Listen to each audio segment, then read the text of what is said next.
Well, good morning. I wanted to try this whole movie recording, podcasting, YouTubing for the first time. And I figure it would be a time for me to do this and at the same time try it out, see how it records. So this is kind of a little test. Bear with me. And what I'm going to do probably is give you a bit of my history and where I come from, what am I doing now, and where I plan to go with this channel. I'm not sure yet. I am just testing the waters and seeing if this is something I'd like to do. I've been a blogger and a writer and a copywriter for so long doing these videos. Now, I've done these webinars. If you know me, I used to do weekly webinars with my late wife, Sylvie, and we used to do these, I think I did about 200 of them, but most of them were just audio, and then we would share our screens and whatnot. But this is kind of the first time I'm doing this where I'm having the spotlight on me, although I have done a lot of podcast interviews. So I'd like to give this a try and hopefully give you a bit of an insight as to who I am, what I do, and where I'm going. So if you don't know, my name is Michel Fortin. A lot of people call me Michael because my nickname is Michael, but my real name is Michel. It's a French-Canadian name, although when I was introduced to my very first client, late 90s, I think? No, sorry, mid-90s. It was a Chicago client or Chicago doctor.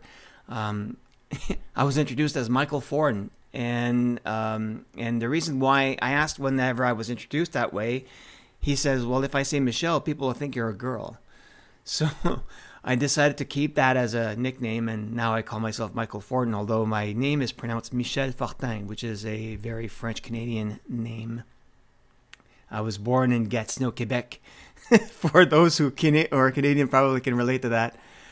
But I have pretty much all my life have been either married to an English woman or worked in an English job, either on the Ontario side, even though I was living in Quebec at the time, or dealt with mostly American/English clients, English-speaking clients.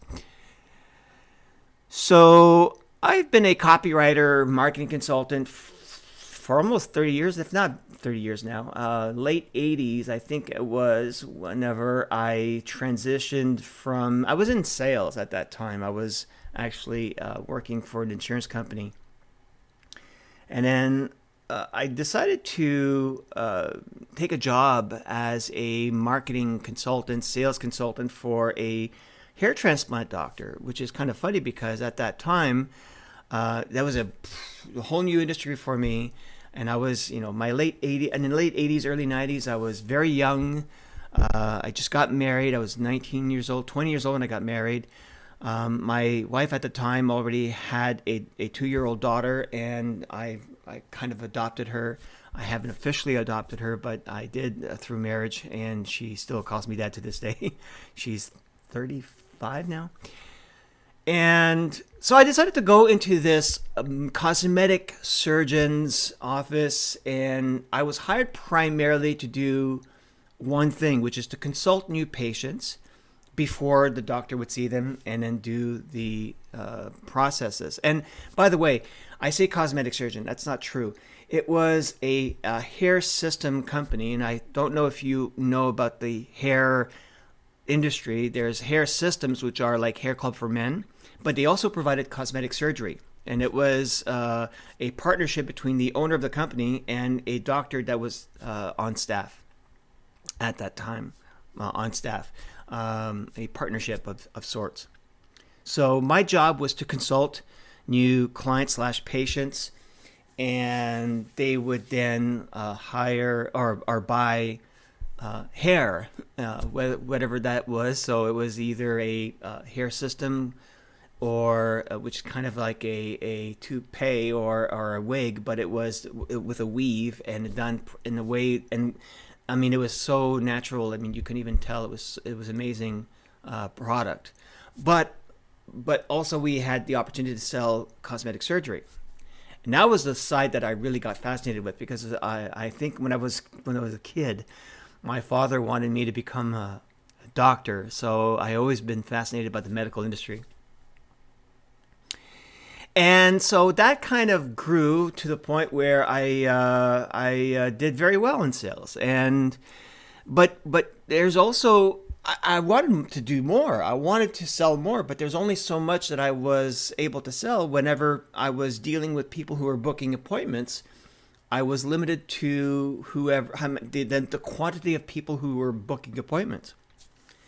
So I kind of told my boss at the time, I said, I can do something. I could write letters. I've done it before in the insurance industry, and it worked really well. So I can send them out to, actually, let me back up a little bit. The company at the time was doing infomercials and full page ads in newspapers.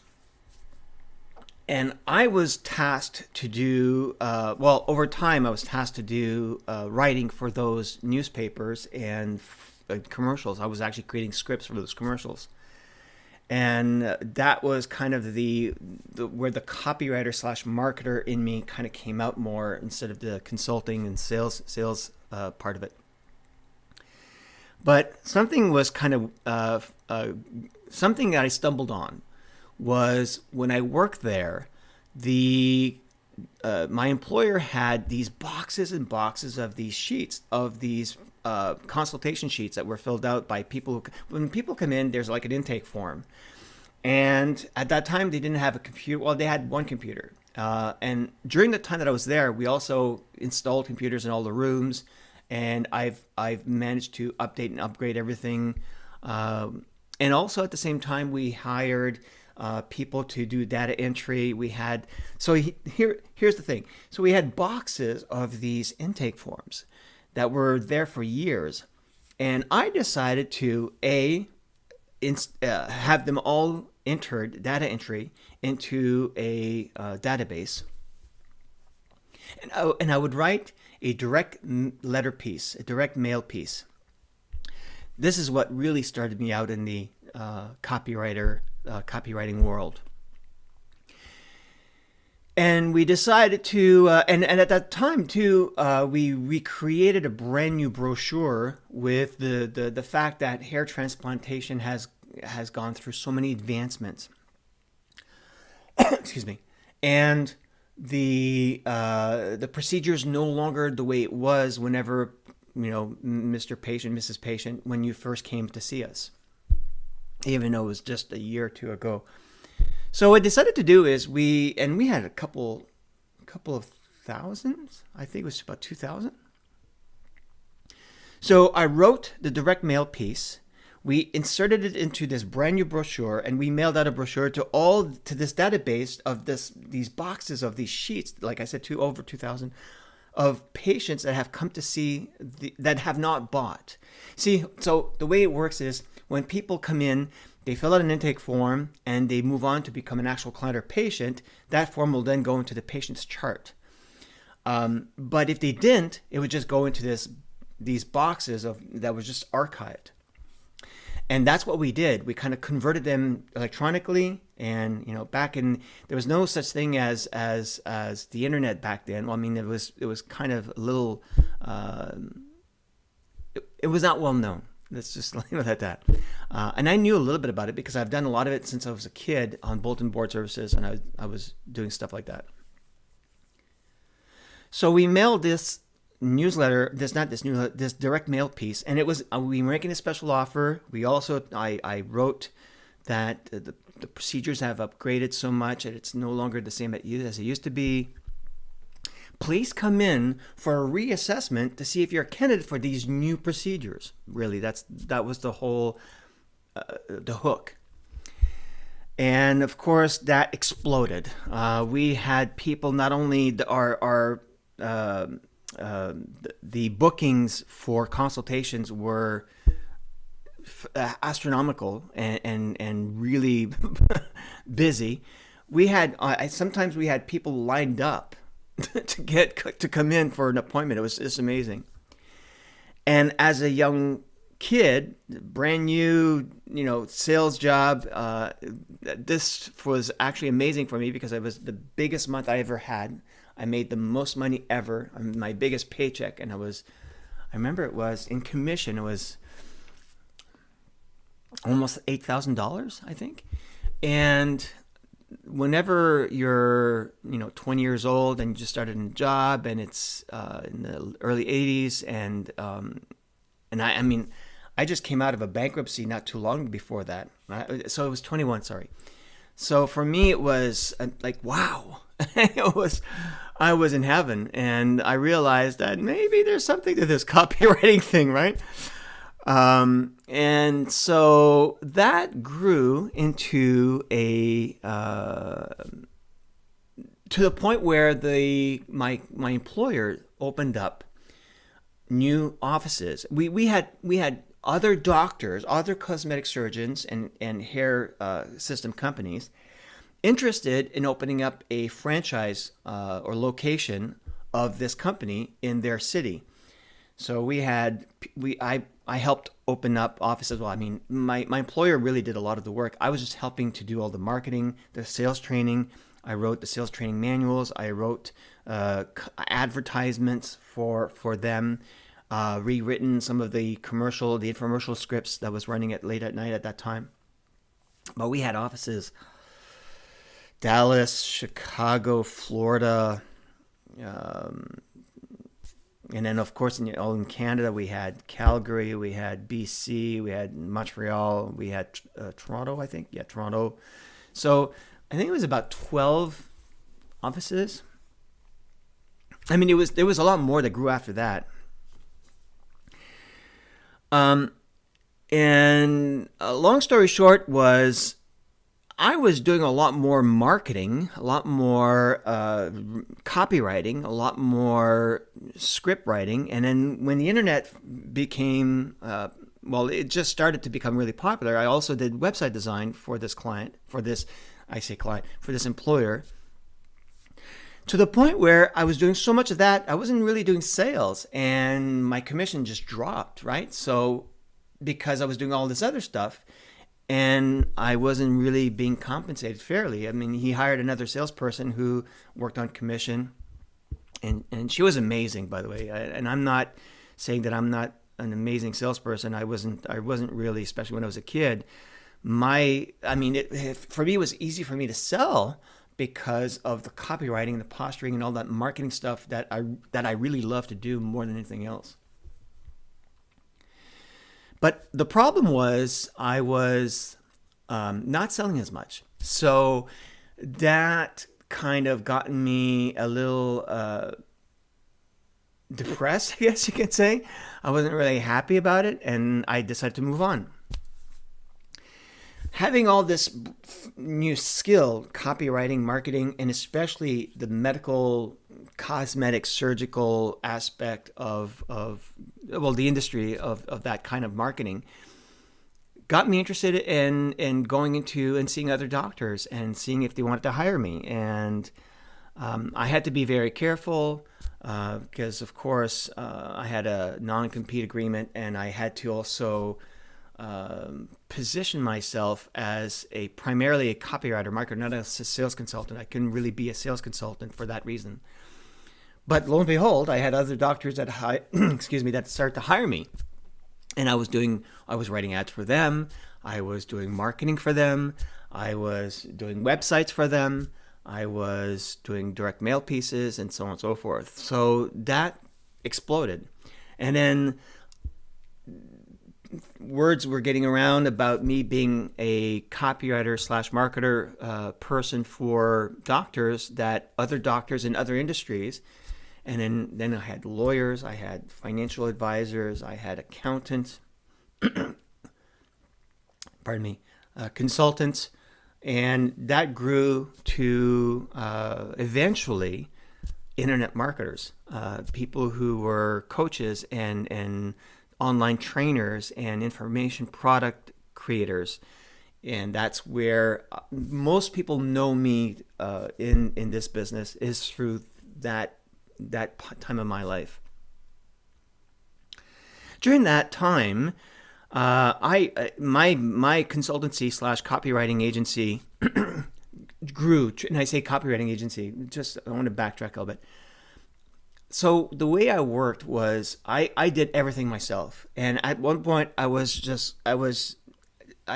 had so much on my plate. I was working 20-hour days and 7 days a week, and I needed to take some time.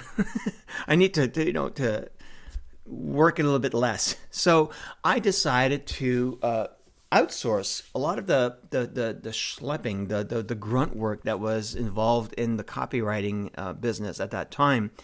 A lot of it was research and or writing first drafts and or coming up with a lot of the headline. Well, actually, I did most of the headlines and all that, but the bullets, where, for example, an information product marketer would come up to me and say, write copy for these DVD sets on this training that I've done. We would hand out off to a junior copywriter who would go through all them, pull out bullets, write bullets for them, fascinations. And I would write the copy myself, and then we would just put it all together and then put it on a web page and then sell it. One of those, by the way, was Traffic Secrets, which was John Reese, and it made over $1 million in one day, and that was the famous $1 million day in 2004. That's what really got me very well known. Well, it's kind of part of the process. So what happened was, too, at the same time, when I was writing for these marketers, they were also being hired to speak at internet marketing seminars, which is very popular back then. Still is, but it's not as much as it used to be. And they would mention my name on stage, and I was never at these seminars back then. I was a bit of an introvert. I was not really a guy who liked to go out and network. And I just recently found out that I have ADHD, so that kind of explains a lot. So anyways, I digress.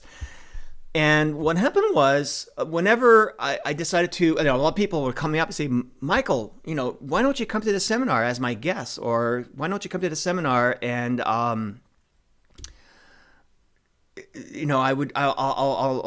mention you on stage, whatever the case was. And that's exactly what happened. Stephen Pierce was one of my clients. John Reese. I remember there was one seminar that I went to, and I'd been to a lot of them. But there was one seminar that I went to. Almost every speaker that spoke on stage, I was their copywriter. I was the guy who actually wrote their copy and or helped out in their marketing, but mostly copy. And so they would be on stage, and I was in the back of, way in the back of the room, because I really didn't want any spotlight. And then they would say, hey, here's what, they were talking about their sales letter, their promotion, and why it went so well. And they say, hey, if you want to know who wrote my copy, this is the guy right there in the back room. And then they shone the light on me, and they're like, okay. And sure enough, whenever that person's finished speaking, I got swarmed. And back then I didn't have business cards, and I should have had business cards, and I decided to bring business cards later on. But that's when my business really took off, that to the point where I was turning jobs away, and I was, okay, I need to do something. In fact, I remember refunding clients because I was doing a bad job. I was taking on these jobs, accepting their money, and I was so overwhelmed, I had to refund a few of these clients. And that's when I knew I needed to hire some junior copywriters. And that's when the agency, if you want to call it that, started. And it really took off then. And that was, and so how did I get noticed by internet marketers? Well, let me back up a little bit and explain one of the marketing tactics that I've done, and something that I highly recommend doing, and I see a lot of people doing it today. There's a few people that I follow now that do kind of the same thing, and it's amazing to me because it's really an underused marketing tactic. So what I did was I created a copywriting discussion forum called the Copywriters Board. And the reason why I did that was not really to make it a discussion board so much as it was for me to use it as a blogging platform, not to write articles, I did. I remember having a blog back then. I was on movable typepad, which I eventually moved to B2 Blogger, which eventually became WordPress. I'm dating myself right now. And the board was for essentially what I wanted it to do was to post critiques. And I would go out there, and at that time, especially because I was, my first company was called The Success Doctor because of the fact that I had a lot of doctors as clients. And so I decided to do discussion, critiques on their existing copy and their existing websites, and I would post it in the forum. Now, I did it to get their attention, right? I wanted business. This is before I became really, really busy.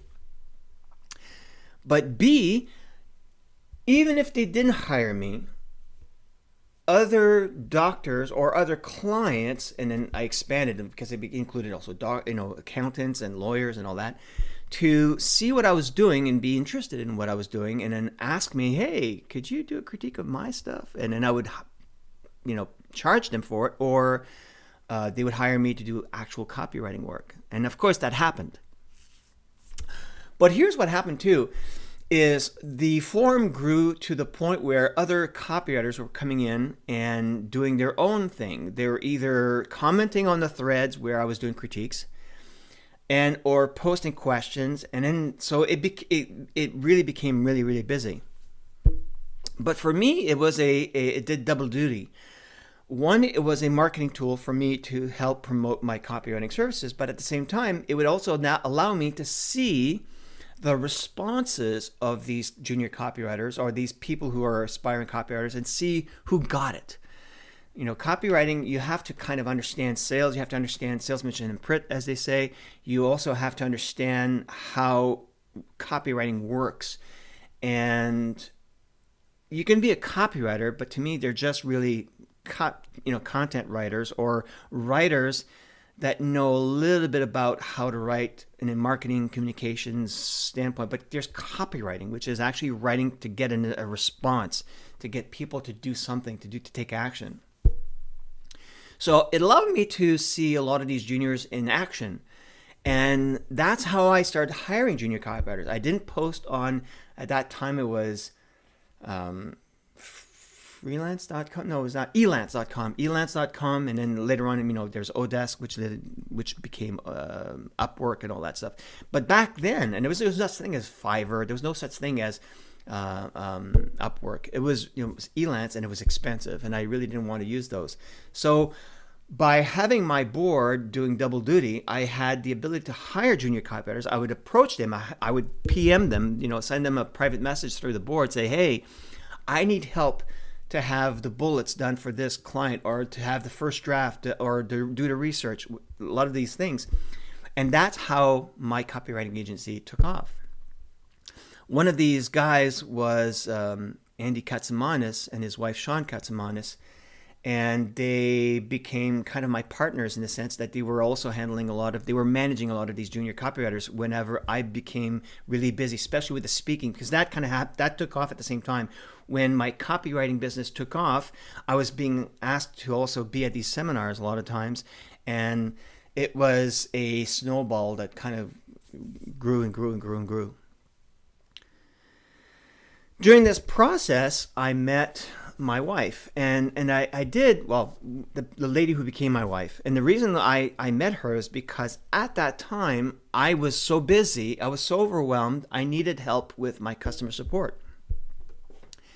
And because a lot of my clients were using her company to handle their customer support, they were referring me to her. And so I decided to hire her. And of course, she often joked whenever she was alive, she often joked that I'm the only client that got the bonus. And of course, we got married, and we created products together. We did a lot of marketing work together. We did a lot of business coaching together. We did Success Chef. We spoke on stage a lot together, and did some amazing things. And as you know, she was diagnosed with breast cancer. It was actually the first diagnosis came just a little less than a month before our wedding.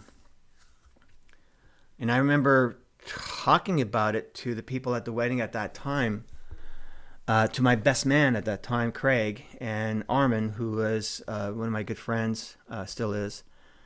And I told them about it. And I had every opportunity to back out, but I waited until after so I told them after I got married, but at the reception. And the reason why I did that is because I didn't want people to, Sylvie made a good point. She says, I don't want people to have tears of sadness. I want people to have tears of joy at the wedding. So we waited until after the wedding to talk about it. And as you know, in 2000, she was stage 3 breast cancer, and she even blogged about it. She had a blog called Breast Cancer Victory. And she got diagnosed with stage 4 in terminal phase 2012. And then she passed away in 2015, in March 2015. That time in my life was very difficult for me for many reasons, and it was not nothing. That's not true. It had everything to do with her death, but it had more to do with than her death. In 2008, my mother got diagnosed with breast cancer, and she had a lumpectomy, she had chemo, and I kind of took care of her. She was living with my sister at the time, but my sister was quite sick, and so she couldn't take care of her, right? So I had to drive her to chemotherapy, and she stayed with me for a bit at our house. And when she was terminal in 2011, it was in July when she was diagnosed as terminal, as stage 4. I decided, look, I need to take care of you. Let's have you move to our house. So we set up a hospice in our house. There was an empty room where it was a library in our house, and we had a medical bed and everything for her. And she passed away on October 15th, the day after my birthday, in 2011. And then 2012, Sylvie got diagnosed, and then in 2015. Before she got really sick, it was January, late January. My father passed away. If you don't know my father's story, well, my father was sick mentally. He had a disease called Korsakoff syndrome. The Korsakoff syndrome is typically a disease caused by alcoholism, because when you're an alcoholic, you're taxing your liver to the point where it does not metabolize a lot of the vitamins and nutrients that your body needs. So by drinking so much alcohol like he did, he caused his liver to not absorb those precious nutrients, which caused a degeneration of some of his brain cells. And now I'm not a doctor. I'm a marketing consultant for doctors, but I'm not a doctor. And I was told that's the reason why he had a lot of issues. He was confabulating a lot. He was, whenever he was sober, he was violent. He was very psychologically abusive as well. So he was institutionalized. And this is where my parents got divorced, or the process of getting divorced. Actually, I don't think she ever actually no, she didn't get divorced. They got separated, legally separated, actually. Sorry. And so my father passed away in January of 2015, and March, at the beginning of March 2015, Sylvie took a turn for the worse, and she passed on March 16th, 2015. So, and then at that time, I had so much going on in my life. I just decided to put. I put the business on hold. I decided to. I just decided to put everything on hold. I was not in a good place, and I went through the first 6 months were really, really, really hard for me. Then I started dating again. I met the lady who became now my wife, Barbara, and I decided to take a job. I didn't want to go back into business for whatever reason, whether it was because it was giving me, I didn't feel good in the business. Maybe it reminded me too much of my late wife. Maybe it was also because especially since my mom was diagnosed, and from that moment on, the business took really a back burner, like it was a backseat. I put it on the back burner, and because of that, I decided to take a job. I was offered a job with an agency here in Ottawa, and part of that was also because I wanted to them to buy my late wife's company. Because customer support it's not really my thing. I don't mind it. I like it. But I'm not really in love with it like I am with marketing. And of course, copywriting. So when I took a job as director of marketing communications, but they just called me director of communications because we also did a lot of reputation management and PR, all that good stuff. I was known as a writer / copywriter, so that's why they did that. But at the same time, they needed me to do some SEO work, and I knew a lot of SEO, especially because I was part of doing a lot of the websites and web design programs that I was putting together with copywriting and marketing for my clients in the past. So I became an SEO manager at the same time, and I did that for about 3 years. Throughout this entire process, I had clients. I always had clients. So some clients never went away. And that was kind of like my side hustle. And when your side hustle starts to make more money than your full-time job, then there's a decision you have to make, right?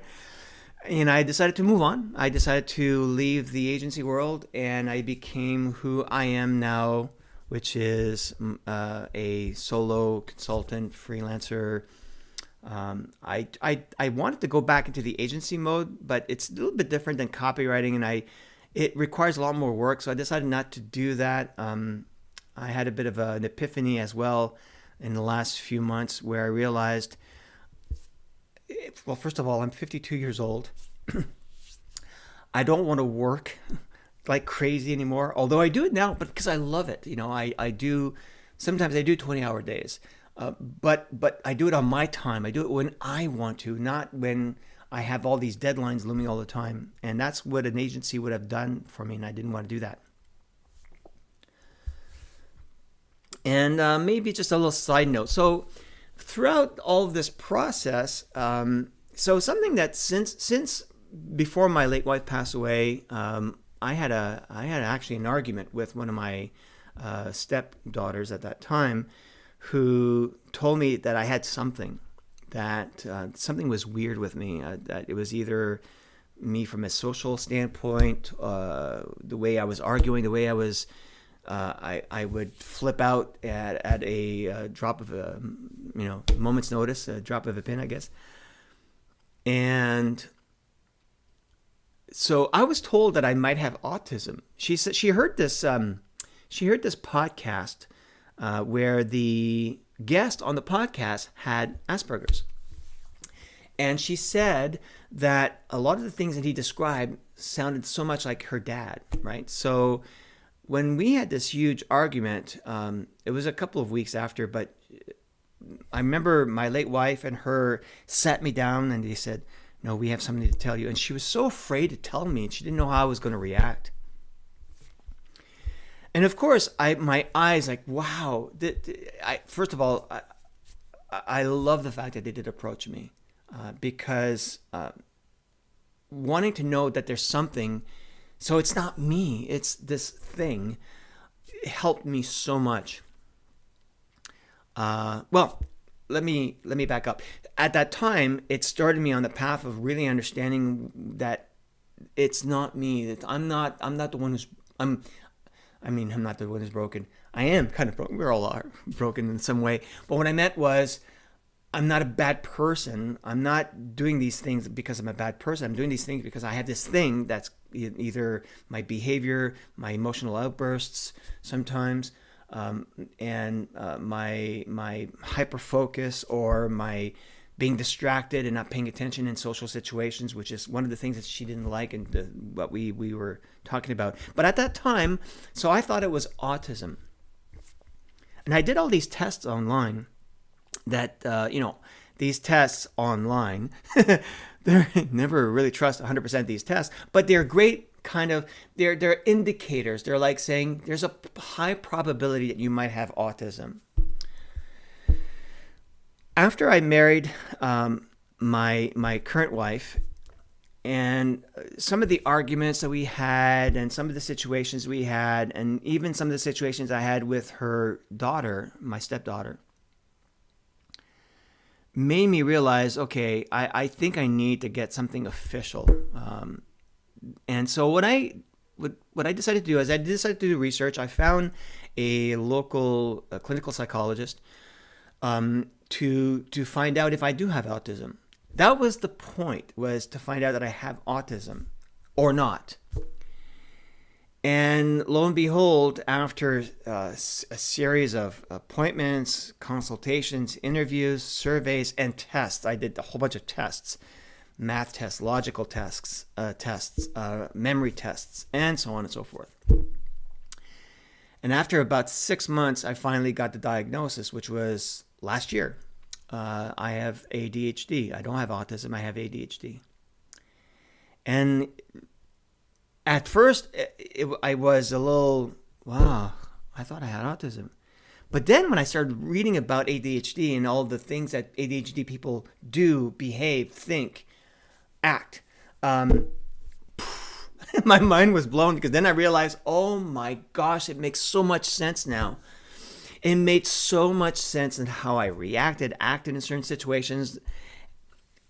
And it was actually a time also when I was realizing that my father may have been an alcoholic. I was talking to one of my aunts, his sister, and when I told her that, she's a teacher, so I told her I have ADHD. Because, they didn't have these type of diagnoses when I was a kid, right? Much less when my dad was a kid. And when I found out that ADHD, the chances that it's inherited is very, very high. And I realized that that's probably what my father had. And I looked back, and a lot of his attitude and his behaviors very much were in line with that. So when I told my aunt that, and she says, he was drinking in order to soothe the pain, to numb a pain. And of course, she said it in French, se faire taire un mal. And I realized that, as abusive that he was, it helped me. It actually helped my self-esteem, because then I realized that he probably wasn't abusive because I was a bad kid. He was abusive because of his, the way he was, the way he had to deal with his own thing. There's something in ADHD called rejection sensitive dysphoria, RSD. And that I realize how much it pervades my entire life, the way I act, the fact that I'm an introvert, the fact that I don't like going to seminars. But it also reminds me of why I started in this whole copywriting thing. I remember talking about my very first copywriting thing or gig was when I used to be an insurance salesperson. I was broke. That's when I declared bankruptcy, by the way, because I was living off 12 credit cards to buy groceries. And And at that time I was working for a company where the traditional life insurance, knock on door to try to prospect and find people to buy life insurance, and then of course I became licensed for property and casualty, car and home insurance. But I hated prospecting. I hated, and I still hate it with a passion. And I looked at the fact that I was sensitive to rejection, and I blamed it on my dad, on being abused psychologically, especially by my father. And I said to myself, there's got to be a way to sell to get me out of this slump. And that's when I decided to write letters that I would mail out to people, offering them a free financial assessment consultation, which allowed a very small number of people, but some did call me and booked an appointment with me, and I went and I closed on many of those. Once I got the consultation, it was half sold, right? It was easy because they were interested in buying insurance or in buying or having an assessment done, so on and so forth.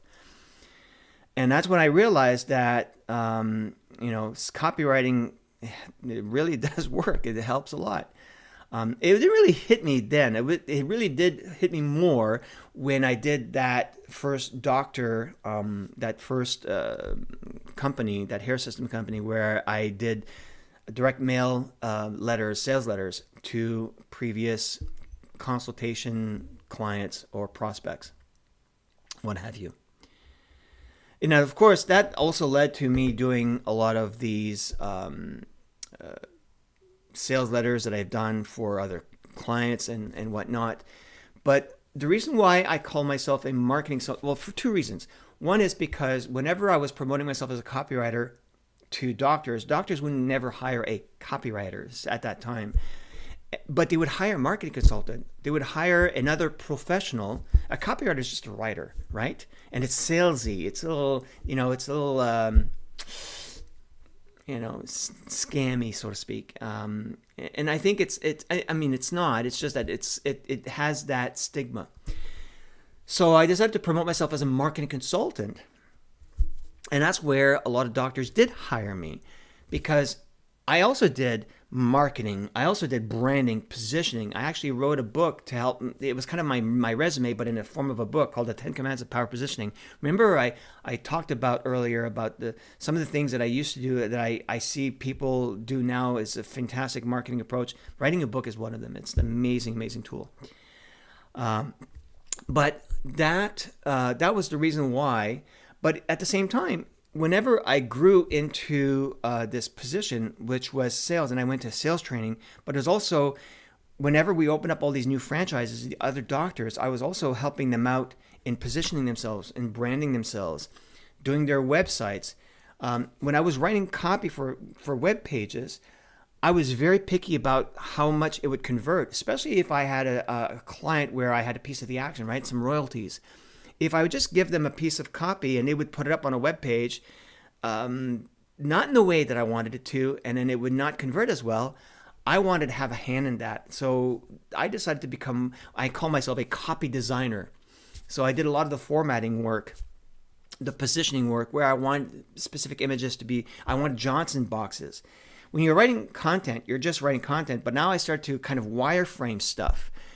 And so, today I call myself a CRO expert, so to speak, and it's part of that process. It's part of that evolution, because now I do a lot of that with split testing and colors and fonts and copy, and user experience is huge right now, especially how people consume information on a sales page. In fact, in 2004. When I did the $1 Million Day, in early 2005,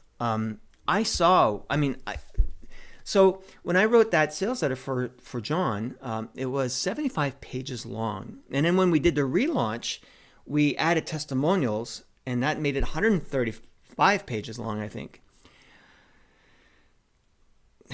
But and then I see everybody doing the same thing. I start to see a lot of copywriters copying me, a lot of copywriters emulating, duplicating what I did and using my sales letter for John as a template, and which is fine. I didn't mind that.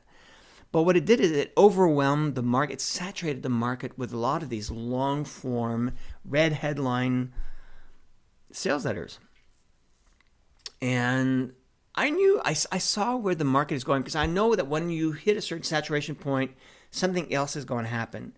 Now, I know that long form sales copy works, but it doesn't have to be in text. It can be in different modalities. And so here's another thing. So when I did the sales letter for John, we added videos, and I remember compressing the videos like crazy. We added all those testimonials. Even in the very first sales letter, the very first Traffic Secrets, we added videos that were kind of snippets of his actual seminar that he recorded that was part of the DVD package that he sold.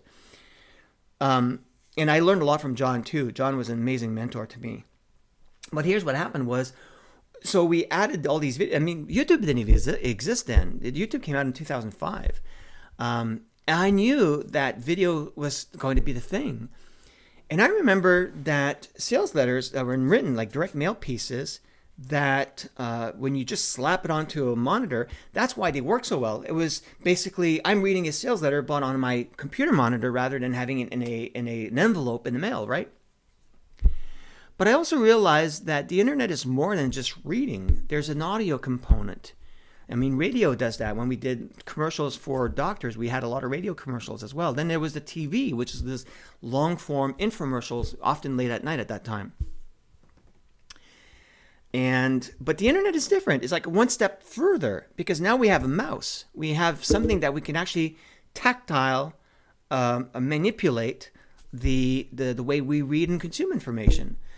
And I saw that. I saw where sales letters were going, and I saw the ability to also make those sales letters a lot more dynamic, a lot more customized and personalized, which I knew, I mean, the conversion rates would skyrocket if we made those sales letters more in line with that person's, well, first of all, personalized to that person, as specifically as possible if we can.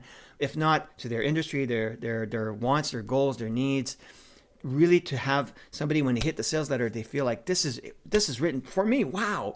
And then the conversion rate was so high. And so I knew where all of this was going, and especially with video and personalization. And I decided to write a white paper, kind of a manifesto, I guess, called "The Death of the Sales Letter." And my point was that it was the death of the long copy, long scrolling, just content sales letters. And of course, it was kind of clickbaity, because a lot of people at that time they were writing like the death of affiliate marketing, the death of this and the death of that. I wanted to write the coattails, but at the same time, I wanted to, and also, we start to go into what we call Web 2.0 in 2005, and especially with the advent of YouTube. So that's where I knew it was going. So I wrote this manifesto, and it of course it exploded, and it caused a lot of controversy. And I also lost some clients because of that, but that's fine. I understand. But I know that marketing now is no longer about long form sales copy. Anyways, there you have it. Now today I am michaelfortin.com or michelfortin.com. It doesn't matter. Either way, it will go to me.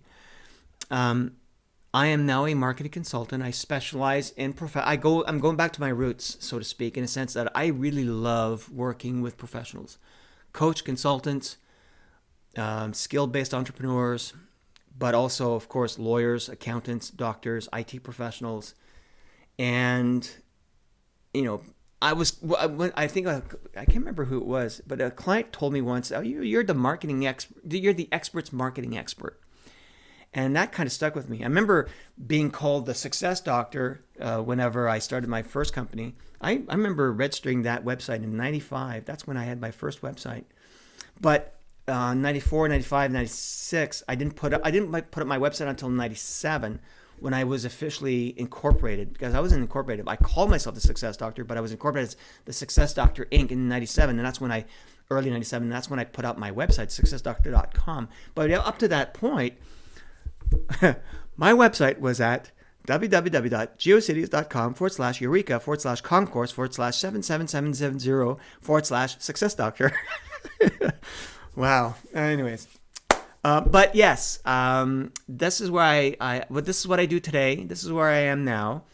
A little bit of a history on Michel Fortin, and I'm not sure if anybody's going to see this video. This is just a test to see how things are, but I wanted to do it. I wanted to put it out there, and maybe I'm going to start doing something on a weekly basis, maybe a monthly basis to start. I don't know. I want to probably do what I used to do, which is critiques, do teardowns, go and visit websites and criticize the, critique the, I don't want to say criticize, critique the website, what they can do to improve conversions, in order to improve SEO, in order to improve readability, user experience, usability, and all that good stuff. So thanks for watching. Thanks for listening. If you're interested in learning more about all these, please subscribe. I would appreciate it. And I will talk to you soon.